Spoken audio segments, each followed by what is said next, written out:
siapa yang menyakiti daripada wali, man adali waliyan, siapa yang menyakiti bagiku akan wali, faqad azantuhu bil harbi, maka sungguh aku izinkan untuk berperang.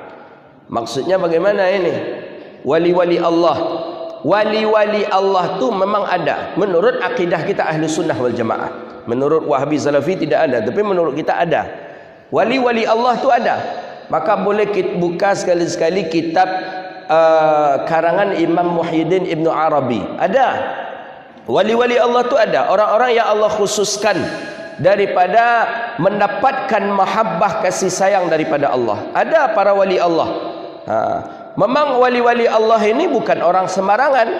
Orang yang ketika apa yang ia minta bermunajat dia kepada Allah dapat.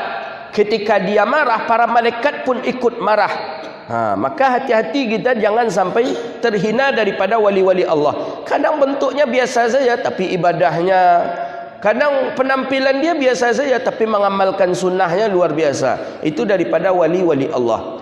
Ada yang mengatakan semua manusia umat mukmin yang Allah ciptakan di dunia itu sudah menjadi wali. Khalifatullah fil ard, khalifah Allah di dunia itu juga sudah jadi wali. Ya kalau kita tengok memang iya. Ada yang jadi wali murid, ada yang jadi wali nikah kan begitu. Tapi yang wali Allah ini orang yang Allah khususkan. Mereka dekat dengan Allah.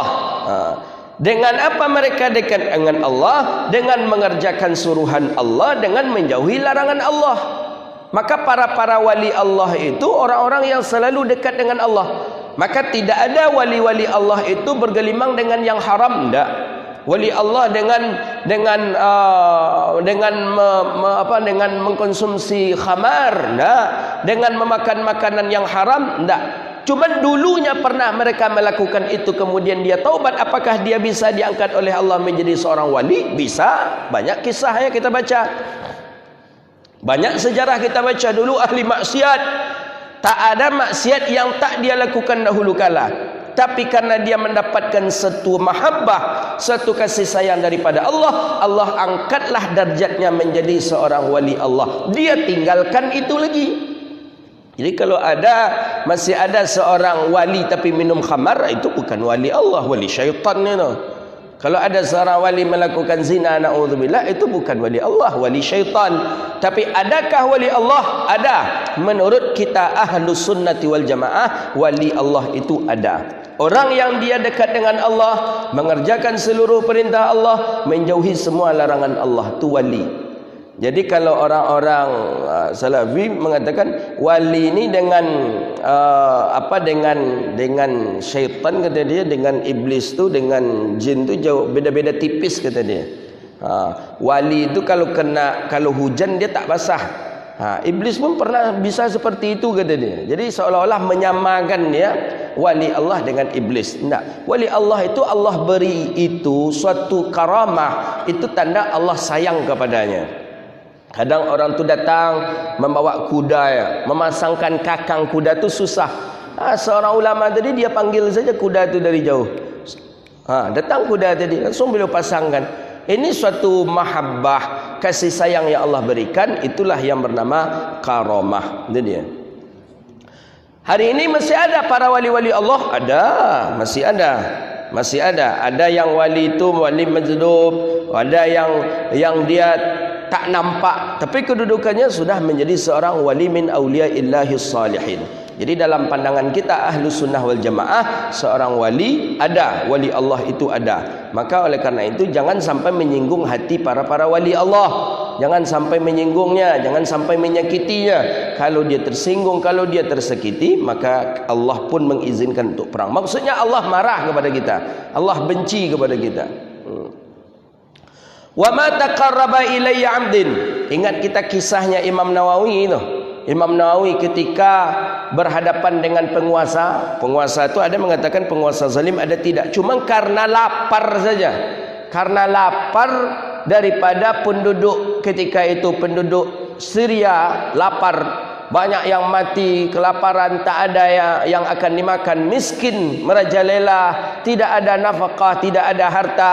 Makanya dinasihatilah oleh Imam Nawawi seorang raja, raja, tolong engkau selesaikan masalah yang ada di negara ini. Kata Imam Nawawi, kematian di mana-mana, orang banyak kelaparan, engkau sebagai presiden, engkau sebagai pemimpin penguasa, tolong engkau selesaikan. Sampai surat Imam Nawawi kepada raja. Jadi cara menasihati raja itu bisa dengan cara memakai surat, bisa dengan cara langsung, tapi jangan depan orang ramai.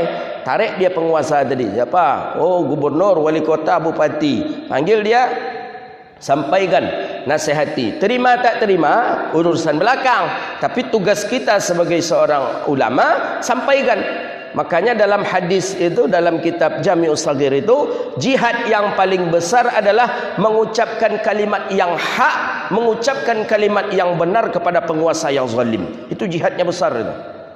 Ada, cuman tak banyak. Tak banyak. Ada setiap manusianya ada, setiap apanya ada.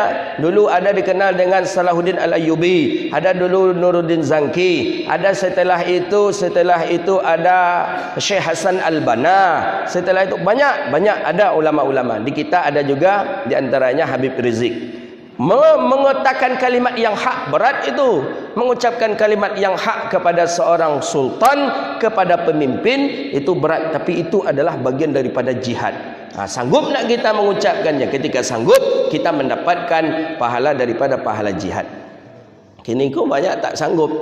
Sanggup tak sanggup. Kenapa? Kalau dinasihati beko ni cabut pula SK.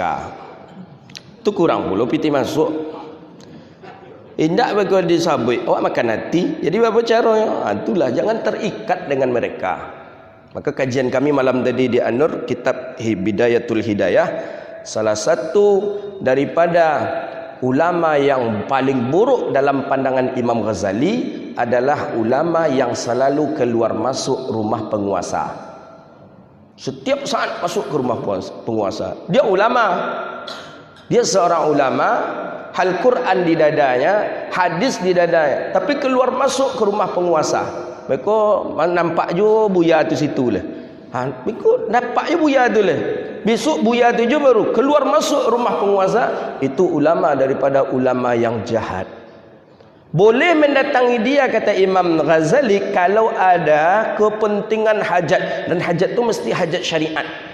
Apa hajat syariat? Ya seperti mengajak dia salat, mengajak dia menunaikan zakat, atau mungkin mengajak dia untuk mendatangi tabligh akbar. Dah itu saja. Selebih daripada hajat syariat, lebih elok tidak kita datangi mereka. Karena kata Rasulullah sallallahu alaihi wasallam dalam hadis, apa kata Rasulullah? Sesungguhnya penguasa yang baik, kata Nabi sallallahu alaihi wasallam, khairul umara ya'tul ulama. Apa ya? Dalam hadis malam tadi kami baca, seelok-eloknya penguasa yang mendatangi ulama, dan sejelek-jeleknya ulama yang keluar masuk daripada pintu seorang raja. Itu dia.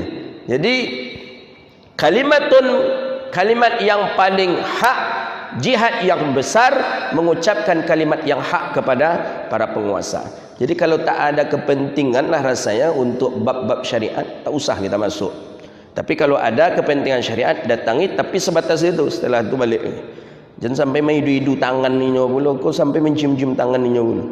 Untuk apa? Ambil muka, mangkek taulu. Kalau ndak dicium tangannya mereka nonjob. Pak Ahmad Manaku aja nampak. Cobalah cium tangan kau bisa nonjob. Nonjob, kalau nonjob ya dia lah, kau kena campak jauh tuan. Kesontang tuan. Payah ke situ tu. Jadi Nabi mengatakan sebaik-baiknya penguasa, raja, sultan, dia yang mau datang kepada ulama. Maka ketika siapa ya? Sufyan Tsauri atau Harun Ar-Rasyid, kan seorang ulama itu, diangkat jadi gubernur oleh raja, oleh khalifah. Diangkat jadi gubernur oleh khalifah. Kawannya yang duduk tadi sama-sama ulama, tak mau datang ke raja, ke istana dia, padahal dia sudah jadi gubernur ni. seorang ulama jadi gubernur ketika itu, tak mau.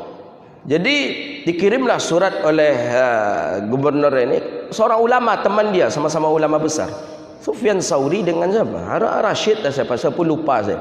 Ditulis surat untuk mengundang teman dia yang ulama ini, Sufyan Tsauri kalau tak salah. Diundang.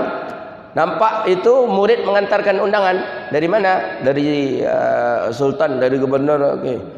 Okey, campaan surat itu katanya. Nah ini dari buang katanya. Jadi awalnya tak diambil, nak diambil pakai tangan, jangan engkau pakai tangan, pakai kaki ambilnya. Mak, mudah itu betul lah, pada surat dari raja. Jangan pakai tangan, pakai kaki ambil, buang katanya. Nampak. Jadi memang dia sudah berampan, orang alim pun kalau sudah masuk ke ranah itu tu, itu sudah kita khawatirkan kealimannya. Begitu dia. Cuma kalau kini kau macam mana ustaz nak buat ikut beko orang-orang jahil itu pula, maka kita gabunglah sedikit saja, tapi jangan terlampau acak-acak betul. Ikut sampai beko mangkek terompainya pula. Siapa mangkek terompainya tu? Buya awak, buya pengajian awak tu, la ilaha illallah, tu musibah itu. Musibah. Jadi boleh kita mendekati dia, kata Imam Al-Ghazali, tapi sekedar untuk kepentingan syariat saja. Kepentingan zakatkah, kepentingan wakafkah, kepentingan pengajian majlis masjid. Tapi kalau di luar daripada kepentingan syariat, tidak usah dia. Itu dia kata Imam Al-Ghazali rahimahullahu taala. Jadi para wali-wali Allah ada. Wali-wali Allah ada dalam pendapat ahlu sunnati wal jamaah. Jadi kita sampai sekarang masih ada para wali Allah, ada sampai sekarang masih ada para wali min awliyaillahi salihin.